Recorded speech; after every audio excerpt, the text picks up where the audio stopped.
Buen día, ¿cómo están? Antes de meterse en las noticias y en el análisis de lo que nos propone, dejó pendiente Florencia más temprano una pregunta que pidió que a lo mejor usted públicamente podía avanzar.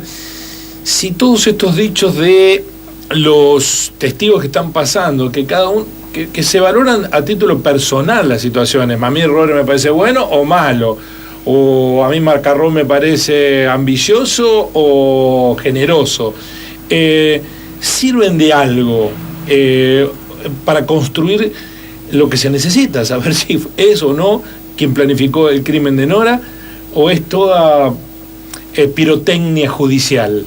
Sí, da la impresión de que cada uno va y plantea su visión de la situación y realmente, por lo menos a través de lo que trasciende mediáticamente, yo no he estado en ninguna de las audiencias, sí, pareciera que más que ir a responder a lo que el tribunal y las partes van a plantear, lo más trascendente es la visión personal que cada uno tiene y sus propias hipótesis, y eso es lo que desarrollan al momento de prestar sus testimonios. Si usted fuera presidente del tribunal, ¿dejaría que avance esa lógica o iría al...? Me parece que no, precisamente. Yo no quiero ser muy drástico en esto porque no he estado en la audiencia y es probable que en una de esas haya algunas cuestiones que sean de utilidad, aunque no sean tan vistosas, digamos, desde lo mediático. Es probable que algo de eso exista, pero digamos que lo que más trasciende e incluso lo que se explayan cuando han prestado testimonio y se prestan a la requisitoria periodística, no son todos, pero algunos sí lo han hecho, dejan trascender esencialmente sus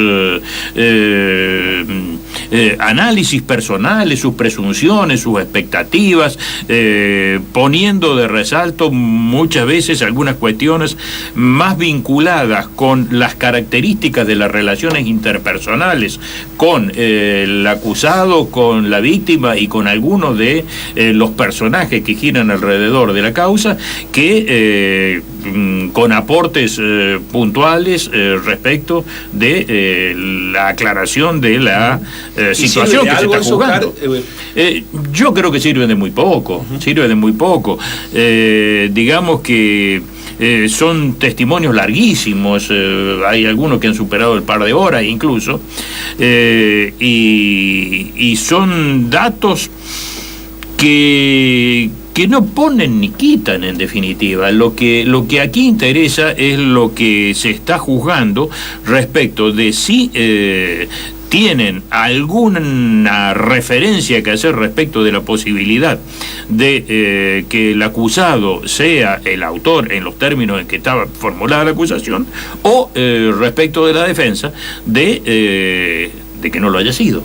Realmente me parece que se va muy por las ramas, se entra en cuestiones especulativas que no hacen al fondo de la cuestión, y que por ahí me da la impresión de que el tribunal permite que se explayen e incluso admite también posiciones, principalmente de la defensa, bastante extensas, en el sentido de que con el espíritu de no coartar el derecho de defensa, que es un derecho fundamental, tal vez el primer derecho que se debe respetar en un juicio oral y público, se va demasiado por las ramas en cuestiones que no son ni hacen a la esencia de lo que se está juzgando.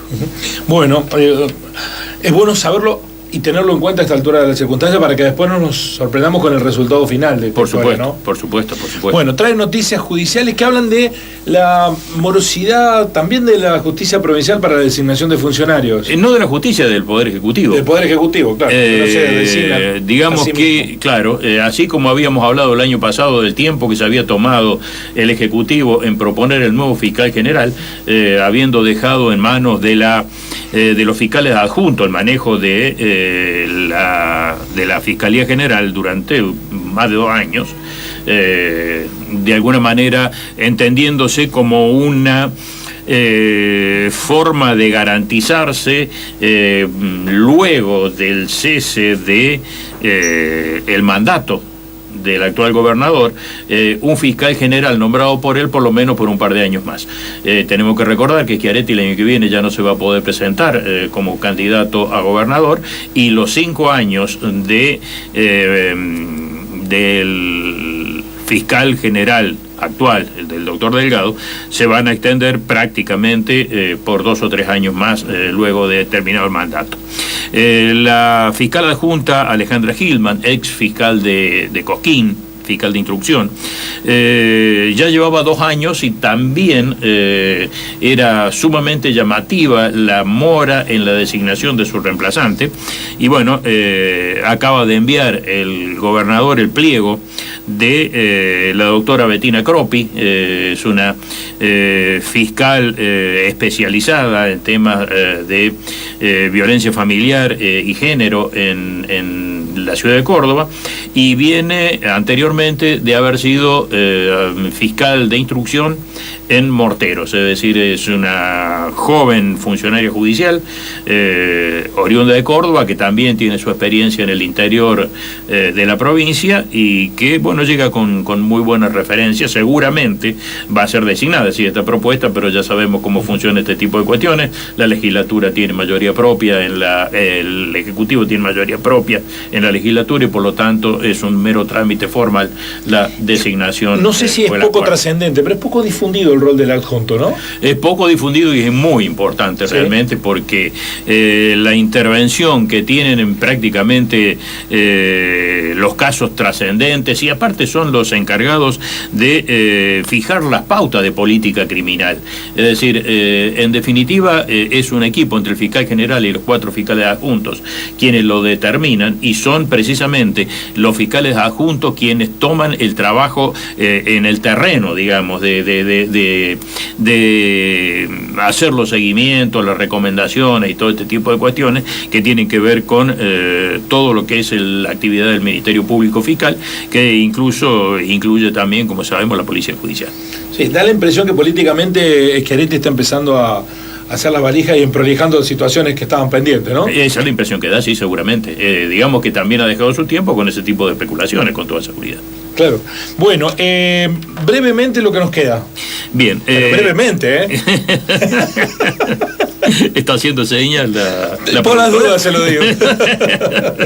Bien. Hay una causal de inimputabilidad que no es muy utilizada, ni se tienen demasiados antecedentes, y llama poderosamente la atención con las particularidades sociales y económicas que tiene el país, y que son los delitos cometidos en estado de necesidad. El estado de necesidad, digamos que como pobreza. Claro, el estado de necesidad, en este caso vinculado a las situaciones particulares en las cuales uno se encuentra cuando comete un delito. En nuestras épocas de estudiantes nos ponían un ejemplo muy típico, que decían que si alguien ve que alguien está profiriendo gritos desde el interior de una vivienda, no se puede acceder a ella, y rompe una ventana o una puerta para prestar auxilio, eso no es un delito de daño, sino que es propio del estado de necesidad, hecho con la voluntad de auxiliar a una persona, y eso no puede ser delito. Bien, en los años en que he sido juez, desde el año 99 hasta el 2006, incluso como secretario, diría desde el año 88, prácticamente casi 30 años, en una sola oportunidad me tocó juzgar un caso de estado de necesidad derivado de la situación económica. Había sido un caso en el cual una chica, cuando estaban a punto de empezar las clases, en una situación de desamparo absoluto, había sustraído un par de zapatillas en una conocida casa aquí de la ciudad para poder mandar a los chicos a la escuela. Terminó absuelta por el estado de necesidad. Y aquí hay un fallo de la provincia de Buenos Aires en el cual una persona había sido condenada por abigeato calificado, por ser encargado de la administración de un campo ganadero, por haber faenado un animal y haberlo comido. Esa condena que tenemos que recordar que el abigeato calificado ha sido incluido en una reforma de hace unos 20 años atrás, más o menos, con una pena altísima, de 5 años de mínimo. No es un delito escarcelable, es de la sociedad realmente un delito terrible, puesto en función de los lobbies económicos, sin ninguna duda, para proteger este tipo de actividades. Bueno, el Tribunal de Casación de la provincia de Buenos Aires lo dio vuelta y ordenó la absolución de esta persona que, ¿cómo se había planteado la situación?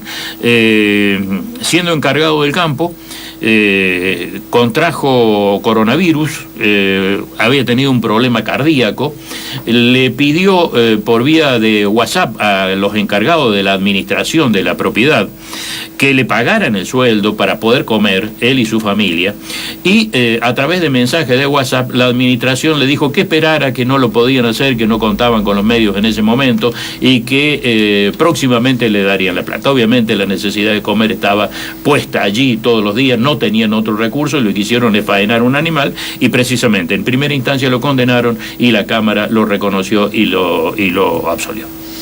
Bueno, sé que hay un sector reaccionario de la sociedad que dice hay mucha gente que está necesitada y no sale a robar exactamente.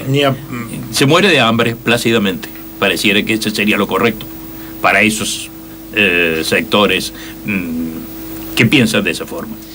Gracias, Oscar. La verdad que en ese sentido creo que a veces es hasta infructuoso hacer el esfuerzo de convencerlo que hay mucha gente que pasa necesidades que son desesperantes. Pero cuando ocurre algo hay que difundirlo, por lo menos como para que alguien lo entienda. Es decir, evidentemente que no va a ser sencillo permear en gente que está absolutamente convencida de ese tipo de cuestiones y que lo único que hace es absorber o escuchar o leer aquello que piensan y reiteran sus muletillas. Pero bueno, esa es la sociedad en la que nos toca vivir y precisamente este es un granito de arena puesto a favor de que realmente quien lo necesita tenga una justificación para poder hacerlo. Y celebramos que así sea, Oscar, y en nuestro espacio, muy amable. Oscar Testa, los temas judiciales en la mañana. Así son las